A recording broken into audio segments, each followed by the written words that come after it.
Eso a veces no lo hemos entendido, porque a veces hay gente que ha pensado que la idolatría es tener una imagen, porque así dicen los cristianos no católicos, que eso es idolatría, porque nosotros adoramos imágenes. Eso no es cierto, eso no es ninguna idolatría. La idolatría más grande consiste en quitar a Dios del lugar que a Él le corresponde y poner algo o alguien. Y si ustedes se dan cuenta, hermanos, muchas veces somos más idólatras de lo que nos imaginamos, porque en lugar de Dios muchas veces ponemos el trabajo, en el lugar de Dios a veces ponemos el dinero, en el lugar de Dios ponemos una persona, y entonces, mis hermanos, en ese momento somos idólatras. Vivimos en un mundo, pues, donde hay idolatría, un mundo en donde hay necesidad de que nosotros demos testimonio de cuál es nuestra esperanza, de por qué nosotros mantenemos firme nuestra esperanza. A eso nos invitaba el apóstol San Pedro el domingo pasado en la segunda lectura, a dar razón de nuestra esperanza. Y decía el apóstol, fíjese qué interesante, porque si por agradar a Dios es necesario sufrir, merece la pena. Y dice el apóstol San Pedro, merece la pena sufrir de Dios, sufrir por Dios, si esa es su voluntad, a sufrir por ofenderle, por pecar, ¿verdad? Entonces, mis hermanos, yo esta tarde quiero compartirles mi vivencia, mi testimonio. Y es que, hermanos, puede ser que a ustedes les haya pasado lo mismo que a mí.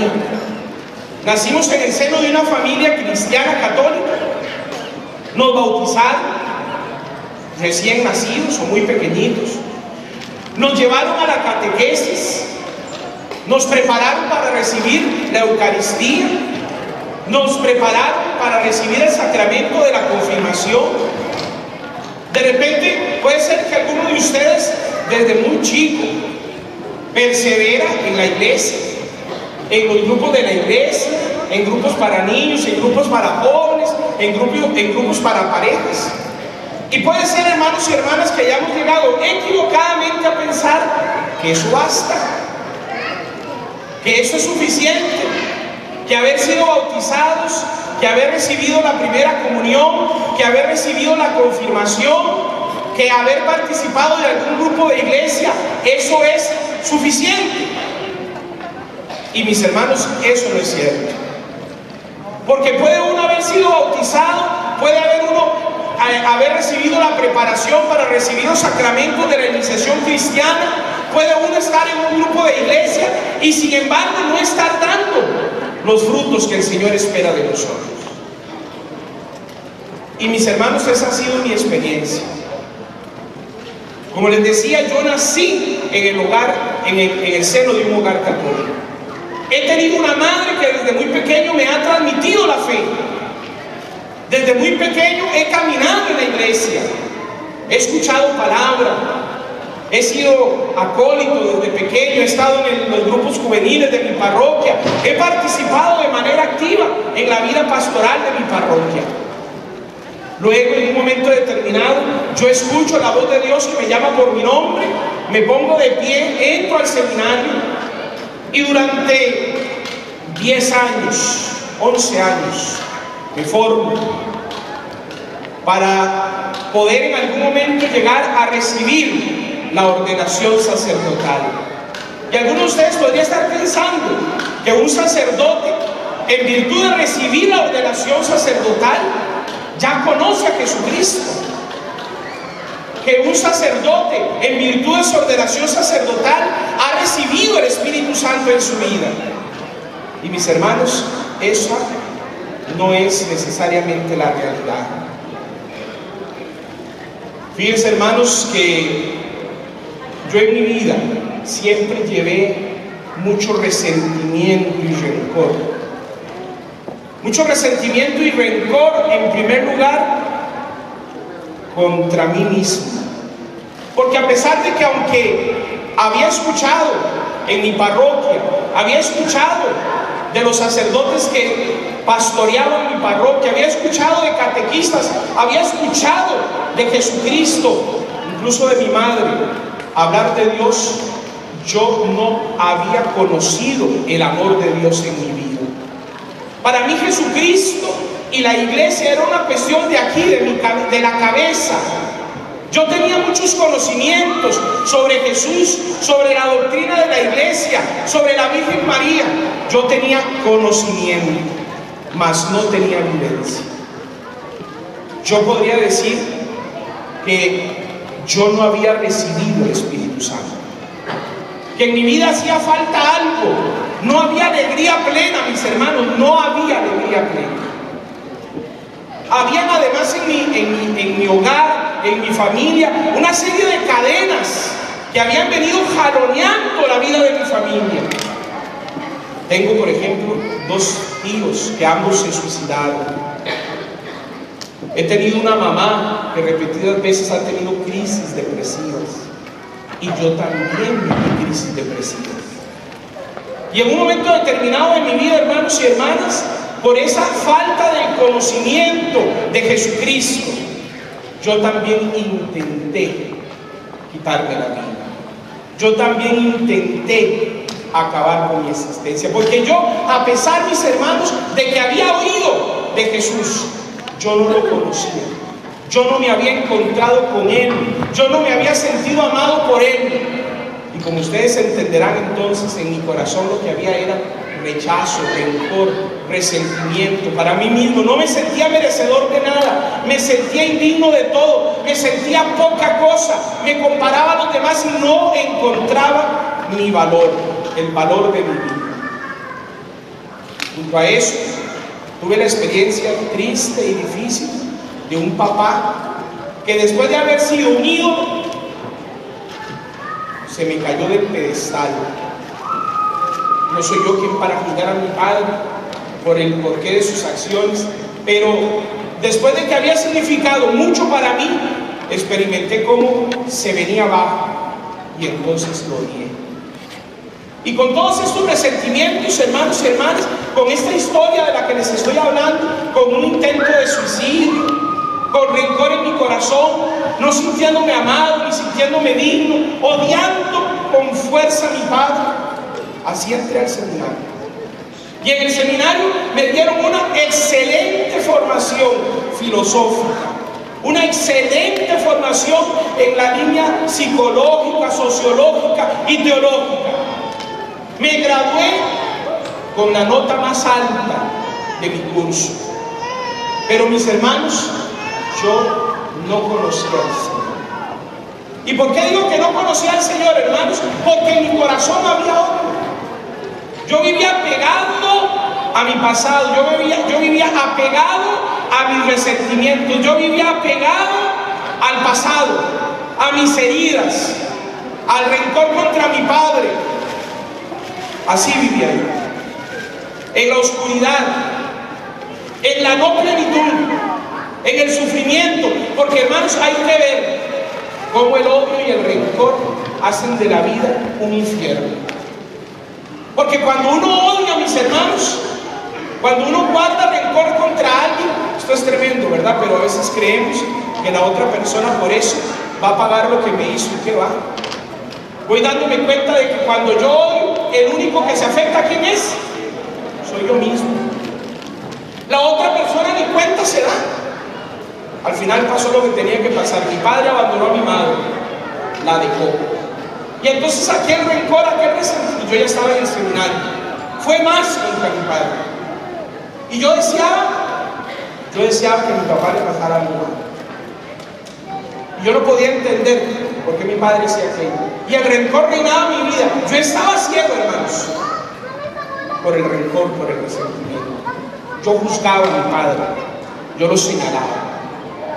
Estando en el seminario, en muchos momentos no le encontré sentido a lo que hacía.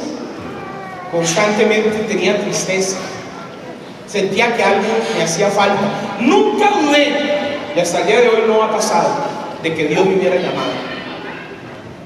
Dios dijo mi nombre un día.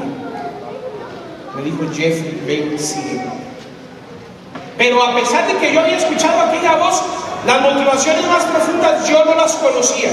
Porque mi hermano y mi hermana, toda vocación, la mía como sacerdote, la de ustedes como seglares, la de los que están casados como casados, la de los que están solteros como solteros, tiene una profunda base.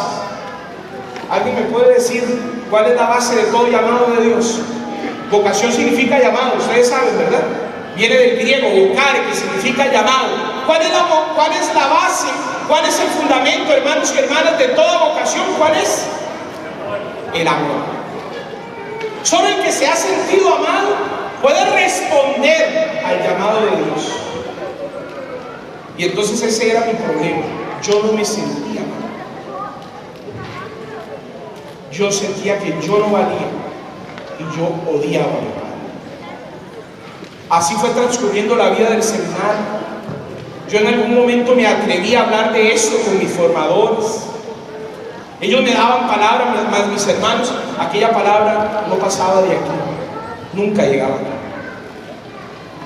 Y es así, mis hermanos y mis hermanas, como por esas benditas cosas de Dios, porque son diosidencias, no coincidencias.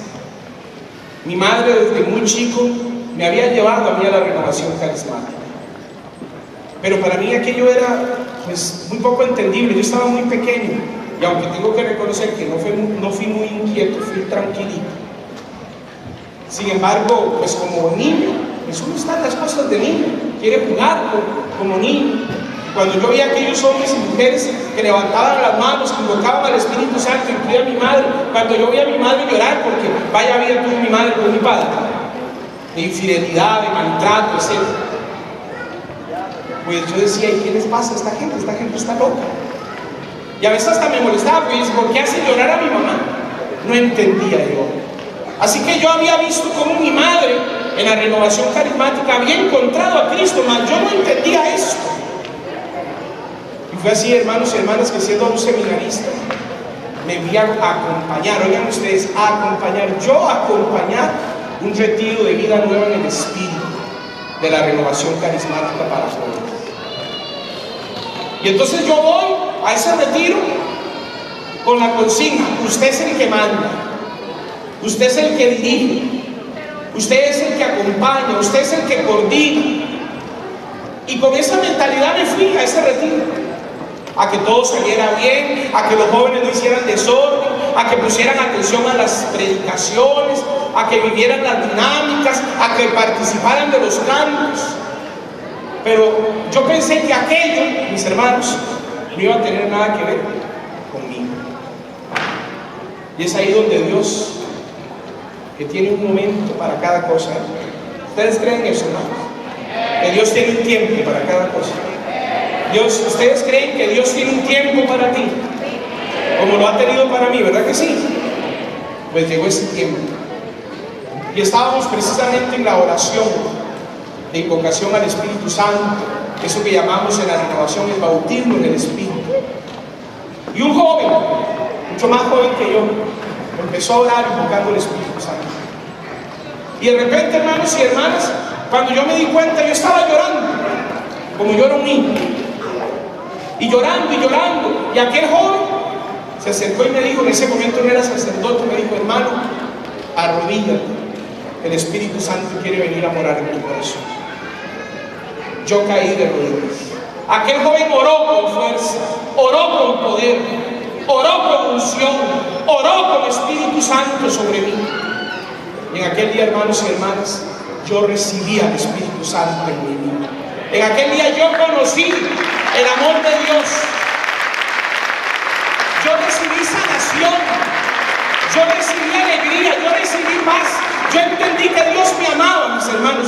Ustedes no se pueden imaginar, o tal vez sí, lo que significó para mí entender que Dios me amaba a mí, que Él no tenía nada contra mí, porque después de que yo intenté quitarme la vida, yo siempre pensé que Dios no me podía perdonar lo que yo había hecho. Y aquel día de golpe el Señor limpió mi pecado. Aquel día de golpe el Señor llenó mi vida de su amor. Aquel momento el Espíritu Santo llenó mi vida. Y mis hermanos y mis hermanas, fue como que, ¿cómo les digo? Ustedes pudieran ver como yo veo sin lentes, se sorprenderían, porque no veo nada. Solo veo un montón de parches, de colores, pero no puedo distinguir los rostros. Aquel día fue como que por primera vez el Señor hizo eso. y yo pude ver. Yo era ciego y ese día el Señor me permitió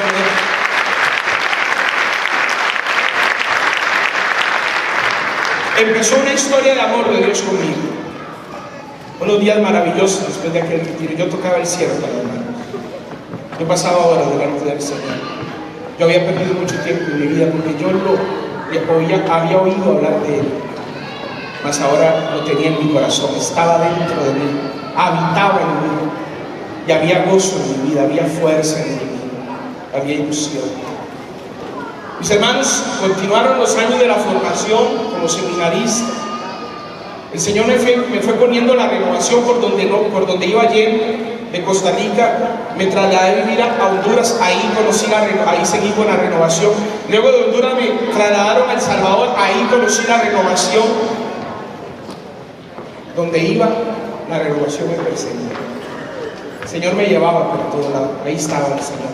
Antes de que yo llegara, Él ya estaba allí, me estaba esperando. Llegó el día, mis hermanos, por eso quiero ir cerrando, en el que el Señor me puso delante lo que sería la prueba más grande de que Él había llenado mi corazón de su presencia. Llegó el día de mi ordenación sacerdotal. Era el 21 de junio, y hace 7 años atrás. Porque dice, al padre Zahir le decían el baby, dijo el padre José. Pero es que el padre Zahir no come años, porque el padre Zahir tiene más años que yo. Más baby soy yo. Hace 7 años que eso.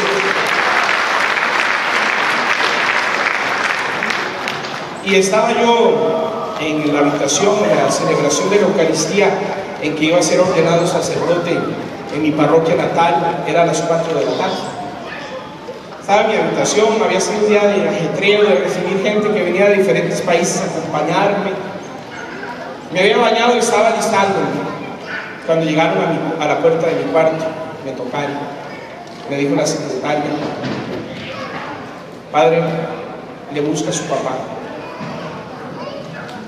Créanme que a mí el mundo por un momento sentí como que se me venía encima. Tuve la tentación de decirle: dígale que no le puedo atender. Pero sentí una fuerza de Dios: tienes que atender. Me fui a la oficina. Aquel hombre cayó de rodillas cuando me vio entrar. Empezó a llorar como niño. Lo único que era capaz de decirme era: perdóname, hijo mío, perdóname. Yo en aquella hora sentí que el Espíritu Santo habitaba en mí, cuando yo pude abrazarlo y pude decirle: te perdono y te amo, que Dios te bendiga.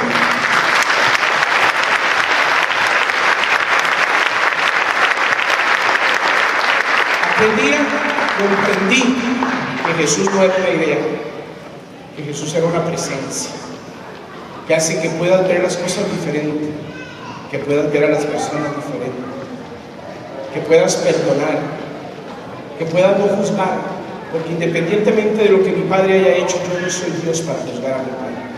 Solo Dios conoce su corazón. Aquel día el Espíritu Santo, hermanos y hermanas, terminó de hacer la obra más importante que todavía hacía falta. Desde entonces ha sido una experiencia de lucha. En algunos momentos, no les voy a ocultar, el Señor ha ocultado su rostro por algunos momentos. Me ha hecho pasar por la prueba, por la cruz, por el sufrimiento, pero nunca me ha dejado en la cruz. Siempre ha salido victorioso, siempre lo he visto resucitado en mí. Siempre he visto que no miente, siempre he visto que Él es fiel a sus promesas. Siempre he visto que Él no se deja ganar en generosidad. Hermanos y hermanas, ¿por qué vivir congresos como estos, hermanos y hermanas? Porque hay tanta gente que necesita vivir lo que yo viví. Porque puede ser que tú que estás aquí en esta hora, y no es que tú no hayas oído hablar de Cristo, puede ser que tú hayas escuchado mucha palabra. ¿Cuántas maravillosas prédicas no has escuchado tan solo hoy? Pero puede ser que Jesús no haya pasado de aquí. Y por eso el Señor, porque te ama, te ha traído aquí. Por eso estos congresos, mis hermanos. Por eso estos momentos de gracia. Por eso y para eso. Porque si tú abres tu corazón, como aquel día, Yo lo pude abrir. El Señor puede venir a tu vida y llenarte. El Señor puede venir a tu vida y hacerte entender que Él no es una idea, que Él es una presencia que habita, que Él es una presencia que transforma, que Él es una presencia que todo lo envuelve, que todo lo sana, que todo lo hace. Por eso, hermano y hermana, por eso estamos aquí esta tarde, reunidos en su nombre. Por eso es que dentro de un instante doblaremos nuestras rodillas ante aquel que es Rey de Reyes y Señor de Señores, aquel que puede transformar nuestras vidas, llenar nuestros corazones, hacernos experimentar esa presencia del Espíritu Santo que tanto necesitamos para poder dar los frutos que el Señor espera de nosotros. Hermano, yo termino preguntando: ¿hay resentimiento? No quiero que me respondas, piénsate para ti mismo. ¿Hay resentimiento en tu corazón? ¿Hay odio en tu corazón? ¿Has dudado del amor de Dios para ti? ¿Has juzgado a alguien? ¿No has podido perdonar a alguien? ¿Te sientes vencido, triste? ¿Te sientes solo, abandonado? Pues si alguna de estas cosas que he dicho las has llegado a sentir o las sientes en este momento, es signo de que necesitas ser habitado por la presencia del Espíritu Santo. Vamos a orar.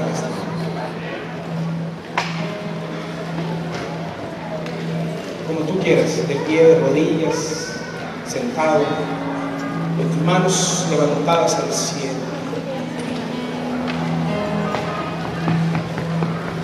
Es que, mis hermanos, el Señor nos ha traído aquí. Y este es un regalo de Dios estar aquí. Ustedes y yo somos chineados de Dios. Somos consentidos de Dios. Somos amados de Dios. Este congreso tiene un costo económico, claro. Hemos venido sacerdotes de diferentes partes de América Latina. Eso tiene un costo. Tenemos un sonido de lujo, tenemos un lugar adecuado. Eso tiene un costo. Pero si comparamos ese costo económico con lo que el Señor hoy puede hacer en tu vida, tú te vas a dar cuenta que ningún costo pagaría lo que hoy el Señor te puede regalar. No hay dinero en esta tierra que pueda comprar lo que hoy el Señor puede dar. Por eso invoquemos al Espíritu Santo. Yo quiero que cierren los ojos, levantes tus manos lo más alto que puedas, porque aquí hay una presencia del Espíritu Santo. Sientan esa presencia. Aquí está el Espíritu Santo.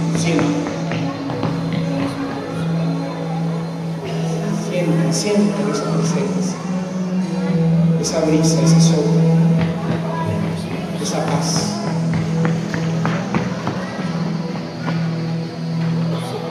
Aquí está el Espíritu Santo.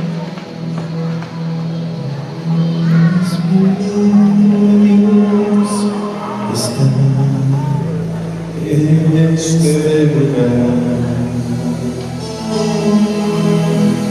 El Espíritu de Dios se mueve en este lugar. Está aquí para buscar. Está aquí para liberar. Está aquí para guiar. El Espíritu de Dios está aquí.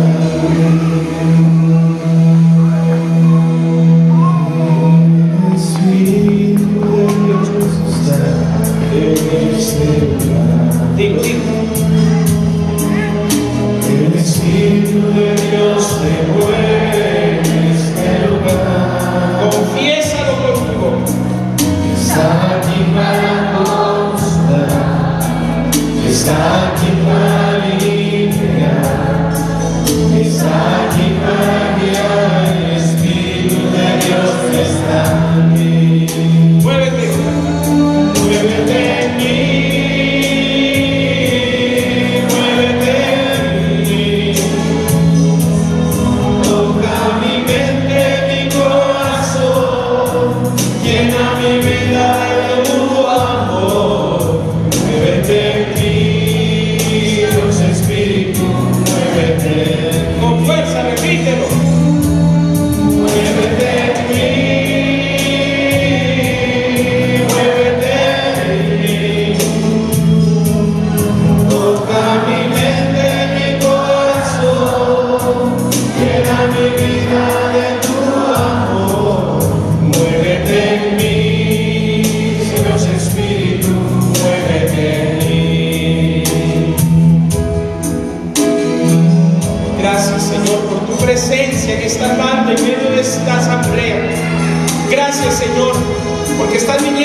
visitaste un día mi vida y le diste razón de ser y la llenaste de alegría y de plenitud.